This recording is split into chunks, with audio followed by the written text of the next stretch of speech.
Next, let us study about 10% law. 10% law was given by Raymond Lindemann.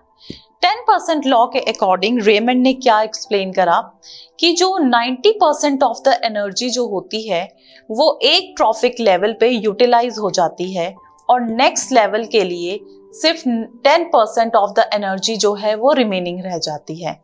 That means during the energy transfer, जब food chain में energy का transfer होता है तो 90% of जो energy है वो ट्रॉफिक लेवल, जिस ट्रॉफिक लेवल से नेक्स्ट ट्रॉफिक लेवल में एनर्जी ट्रांसफर हो रहा है, तो जो फर्स्ट ट्रॉफिक लेवल है वो 90% ऑफ द एनर्जी जो है वो यूटिलाइज कर लेता है और जो उससे नेक्स्ट जो ट्रॉफिक लेवल होता है उसको सिर्फ 10% ऑफ द एनर्जी जो है, टोटल एनर्जी जो है वो मिलती है. सो 10% law states that only 10% of energy is transferred from one trophic level to another trophic level.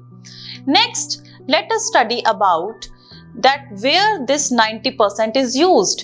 This 90% is used by the trophic level in different processes such as respiration, digestion. This 10% law, you can see the diagrammatic representation of this 10% law. You can easily judge that if we talk about the first level, that is the base and that is broadest. So this is the energy that this level is receiving from the sunlight, and then the primary consumers are just gaining 10% of the total energy, that is 10,000 joules. The primary consumers are then getting 100 joules, and by the time this energy is transferred to the tertiary consumer, only 10 joules remains. So this is how there is loss of energy from one trophic level to the another trophic level. Next, let us study about food web. So food web is interconnection of food chains. As I told you students कि जो food chain होती है, it is not necessary कि जो एक organism है वो सिर्फ एक ही organism पे depend करता है. A organism can depend on different organisms for the source of its food. For example, if we see the diagram, plant जो है that is the first trophic level और ये जो प्लांट है it is consumed bye rabbit, it is also consumed by mice, and these plants are also consumed by birds and grasshoppers. So एक plant को 4 different organisms ने क्या किया है, कंज्यूम किया है.